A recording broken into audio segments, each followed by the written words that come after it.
Hey, what's up everybody? Welcome back to my YouTube channel, and today we are going to be doing Am I the A-hole Reddit confessions. So basically, if you don't know what this is, people give us their dilemmas, the problems that they've been going through, and we, as the people who are reading them, have to decide if they are the A-hole or not. So let's just get straight into it.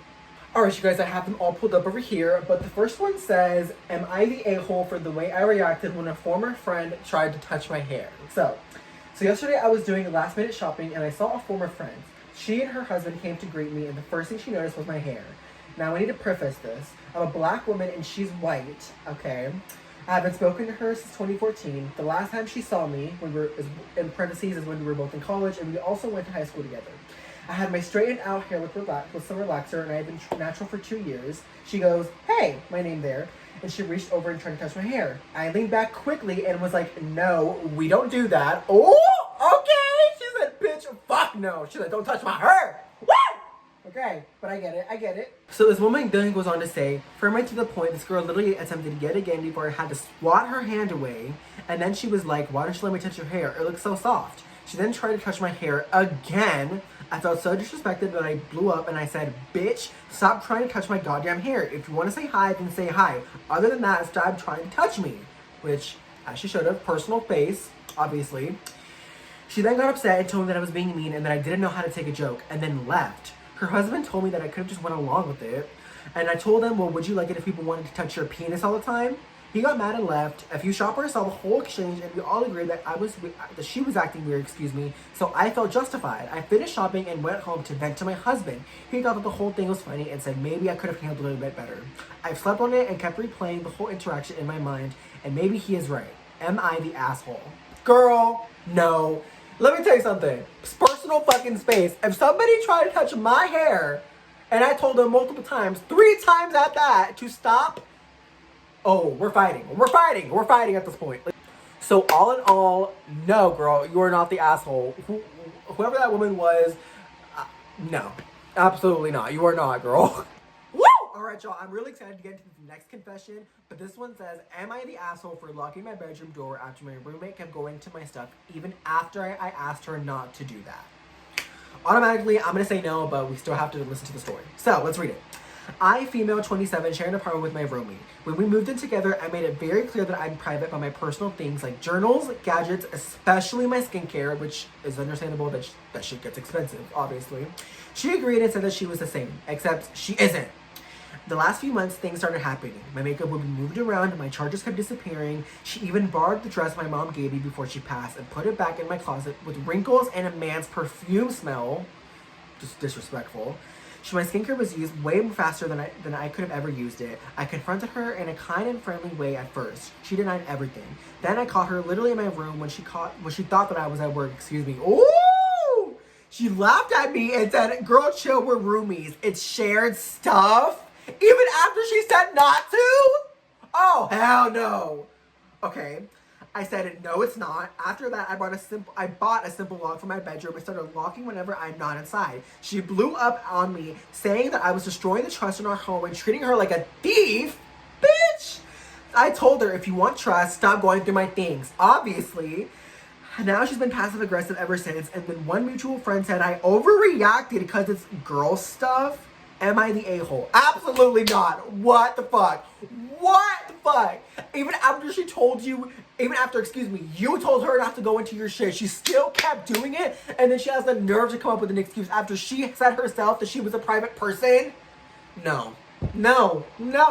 Like, I'm sorry, but like personally for me, ask me before you use my shit. Low key. I don't care if people use my stuff, just ask me. This person didn't do that. Oh, no. Honey, you are not the asshole. Let's move on to the next confession. So, alright y'all, for this next confession, it says, am I the a-hole for not sending my notes to my friend who skipped almost all lectures? So it starts off by saying, 20M, currently taking a pretty demanding proof-based math course at a university. Before the semester started, a friend of mine and I agreed to enroll in class together.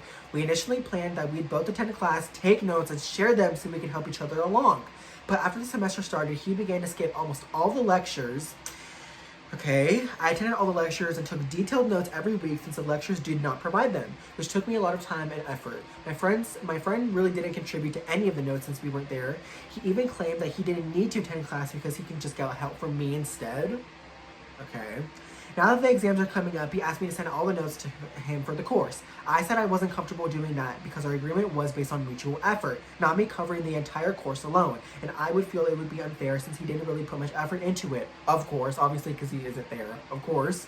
I offered to help explain topics or study together instead. I also said I'm fine with sharing part of it, but not the entirety of it, of course. He goes on to say that he's being upset now and has even told some of our mutual friends that I'm being petty for not sending my notes to him, putting me in a very difficult and awkward situation. Okay, am I the a-hole for not refusing to share my notes? No, girl. Literally, absolutely not. Why the fuck is he skipping the shit that he signed up for in a university that you're supposed to go to? You're literally paying these motherfuckers just not to go to your shit. That's just dumb. That is just stupid as fuck and a waste of money and a waste of time. No, you are not the asshole. Let's keep going. Alright, y'all, for this last one, this is pretty interesting. It starts off saying, am I the asshole for saying my cousin's intellectual disability is probably because of incest? And it's a very lengthy one, so let's just read it right now. My parents had a get-together lunch among close friends and family members last Sunday. Me and my cousins were adding wedding plates from the piling invites to the calendars to make sure we didn't miss any. 4 invites in, I'm on a roll with being too loose-mouthed from all the food I was eating, asking my dad how the father of the bride in the invite was related to him. He said cousin, and I should have stopped there, but did I? No. I was bored, and so I asked him to detail it more. He said, well, the bride's grandmother and grandfather, his mother, are siblings. He paused and added, well, I should also be his bride's father's uncle too. Now listen, I know incest used to be a thing, and I know it used to happen. I didn't know it happened in mine, so I grimaced and started laughing uncontrollably. My uncle started explaining more and seeing my disgust. Long story short, my grandfather is my grandmother's uncle, aka my grandmother's uncle and my grandfather are half siblings. Okay, there are a lot of fucking grammatical errors in this. Y'all will see it once I get it pulled up, but. The generation above mine share the sentiment that incest is a big no, and I don't know why they keep defending it, but yeah. Okay, so the family keeps on, like, drawing excuses as to why the fuck there's incest, okay? Weird. Whatever. Here's where I said something fucked. I asked my dad if he realizes that his grandmother and his grandfather and his mother's grandfathers are the same person. I asked it with the, children born from incest have a higher chance of intellectual disabilities, right? My cousin added explain why my brother has that. Oh! No. And I immediately started nodding and said, exactly. My cousin does have a mental disability and is non-verbal. Both me and my cousins were screamed at and told to come back later. I know it's fucked to say that, but me and my cousin were just getting more and more uncomfortable. We came back later and apologized, but my aunt and uncle refused to speak to me and my cousin. So, am I the asshole for saying my cousin's intellectual disability is probably because of incest? I don't know. I literally don't even know how to say this. Like, if I was in the same position, I feel like I would have said the same thing because, I mean, they're not wrong. I mean, probably the reason why, they may have a disability is because of incest. I don't know how they're even, like, defending that. That's crazy. But all in all, though, I will say that the story, I think this is the one time where you were the asshole, low-key. Because I felt like, even though you were on a roll, even though, your stomach was pumped with food or whatever, I felt like you could have kept that to yourself. Saying that it's probably because of incest as to why, somebody has a disability may not be too far off base, but you say that privately, not really in front of the people, Anyways, that's it. I hope you guys enjoyed this Reddit reading video. Please let me know what you guys want to see more in the comments. I would love to know. Subscribe, like this video. Y'all know what to do. Bye.